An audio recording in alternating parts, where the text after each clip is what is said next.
Bonjour à toutes et à tous, bienvenue sur Grand Lille TV pour une nouvelle édition du journal de la rédaction ce mercredi 12 septembre. Voici d'abord, vous le savez, vos prévisions météo.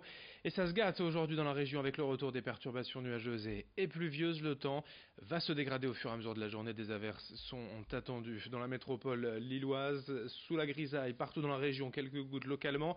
Côté température, évidemment, on s'abaisse très nettement avec 19 degrés à Lille cet après-midi. On en reparle bien sûr après ce journal. À la une, tout d'abord, dans cette édition, la situation se complique entre les syndicats et la direction du groupe Happy Chic.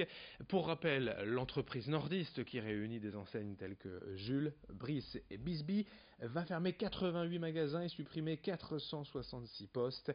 Hier à Roubaix avait lieu un CE, comité d'entreprise extraordinaire, très attendu évidemment par les syndicats. Pour en savoir plus quant au détail du PSE, plan de sauvegarde de l'emploi, et quels seront les postes impactés et les indemnités prévues. Mais dans un premier temps, lors de la réunion, la direction n'a pas voulu communiquer l'ensemble des informations et donner tous les documents. Les syndicats ont alors suspendu la séance et la tension est montée d'un cran. La direction a fini par lâcher quelques infos, notamment concernant les indemnités, jugées d'ailleurs bien trop insuffisantes par les syndicats. Écoutez l'un des délégués hier au micro de Xavier Silly. On a vu les indemnités qu'ils allaient donner au personnel. On a trouvé ça scandaleux. Je vais vous donner un exemple. Pour une personne qui a 20 ans et plus chez nous, elle va toucher au grand maximum 17 000 euros.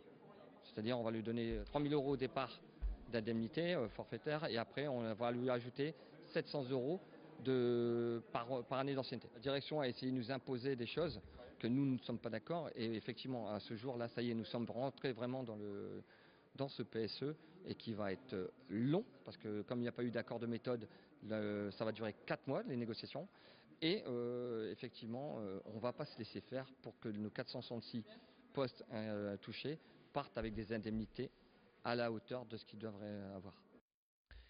Les syndicats vont désormais continuer leur rencontre avec la direction et les salariés avant le prochain rendez-vous, la réunion de CE le 18 septembre prochain. Toujours au chapitre social, la reprise du site Arjowiggins à Huizerne est désormais officielle. La signature s'est faite hier à Paris avec Henri Breban, le dirigeant du groupe Wisepaper.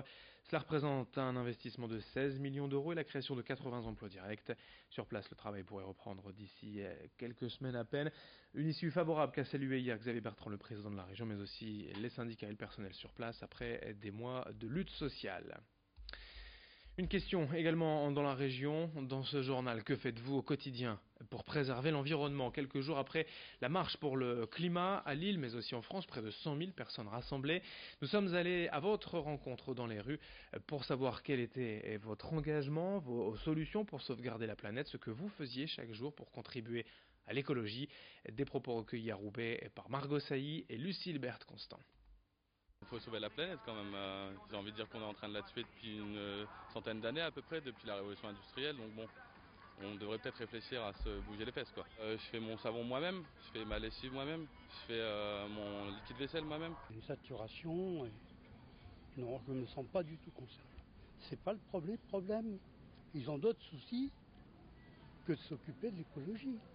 Faut bien trier, faut pas tout jeter n'importe comment et tout mélanger. Non, ça je fais attention. Il y a quand même pas mal de problèmes environnementaux au niveau des déchets, etc. Donc ce serait bien que tout le monde fasse un petit quelque chose. C'est quand même quelque chose de primordial, c'est pour l'avenir de nos enfants. Des choses simples, prendre une douche plutôt qu'un bain, je mange, je vais pas dire bio, mais on a un potager chez nous, donc ça nous permet de cultiver des légumes chez nous. On a un poulailler, donc tout ce qui est déchets, on n'a pas beaucoup de déchets chez nous. Bon, je pense qu'il y a beaucoup de choses à faire, notamment au niveau de l'isolation de l'habitation, les équipements en énergie renouvelable, ou ce genre de choses. Donc ça demande un certain budget aussi, c'est ça le problème. Après la voiture électrique, tout ce qu'on sera obligé, je pense, de faire dans les années qui viennent. On enchaîne avec toute autre chose dans ce journal sur Grand Lille TV, un livre pour aider celles et ceux tentés par le mode de vie vegan mais sans savoir par où commencer. Stéphanie Barzac, fondatrice de la société La Veganista, vient en effet de publier Vegan pas à pas, une sorte de guide pour débutants. En 2016, après des recherches sur la consommation bénéfique ou non de la viande, elle est d'abord devenue végétarienne, puis a peu à peu abandonné toute forme de produits animaux. Aujourd'hui, elle donne des conférences sur comment ou pourquoi devenir végane. Elle anime aussi des ateliers culinaires en magasin bio, chez les particuliers ou en entreprise. Ce livre, selon elle, c'est pour guider celles et ceux qui se sentent perdus dans leur cuisine et doivent se débrouiller seuls, au début pour bannir la viande, le poisson, les œufs. Explication au micro de Lucille Berthe-Constant. Le premier truc, c'est de se rassurer soi, de voir ce qui est fait, de voir que d'autres l'ont fait, ça rassure et ça peut donner envie de se dire moi aussi j'y vais. Donc c'est se rassurer par le goût déjà, il faut aimer, ne pas rester sur des préjugés qui ont parfois la vie dure. Non, les véganes ne mangent pas que des graines, ne mangent pas que des céréales ou des légumes ou des fruits, on n'est pas des lapins, hein. Donc il y a une grande variété culinaire aujourd'hui sur la cuisine végétale et c'est une cuisine à part entière. On n'a peut-être plus le luxe aujourd'hui de continuer à consommer autant de produits animaux. Donc c'est vraiment un choix qui doit être fait et si possible assez rapidement pour les générations qui arrivent. La planète n'a peut-être pas encore 50 ou 100 ans devant elle pour subir encore les dégâts de l'élevage. Et puis dans ce journal également, la belle histoire d'un jeune habitant de la région à Grande-Synthe, Mathéo Dubar, 13 ans, s'est fait repérer sur internet par l'équipementier officiel de l'équipe de France de football. Il a été invité la semaine dernière à passer une journée à Clairefontaine auprès des joueurs champions du monde. Après avoir d'abord tourné une publicité pour la nouvelle collection de la marque, Mathéo a pu assister à l'entraînement des Bleus et ainsi approcher de près ses idoles, Paul Pogba, Antoine Griezmann ou encore Kylian Mbappé. Il a également assisté à la conférence de presse du match face à l'Allemagne. Des moments forcément inoubliables pour cet adolescent fan de foot et qu'a suivi pour nous Omar Mustafa. On écoute d'ailleurs le jeune Mathéo, encore sur son petit nuage.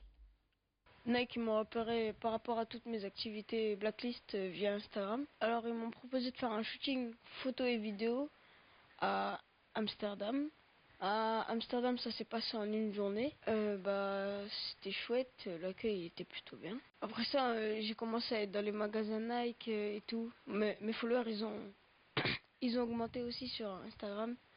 Et je suis super content parce que je pensais pas à être dans un magasin. Voilà pour cette belle histoire et pour cette édition. Le journal de la rédaction touche à sa fin. Prochain point sur l'actualité dès le prochain quart d'heure dans moins de 8 minutes. Merci de votre fidélité sur Grand Lille TV. L'info continue dans un instant.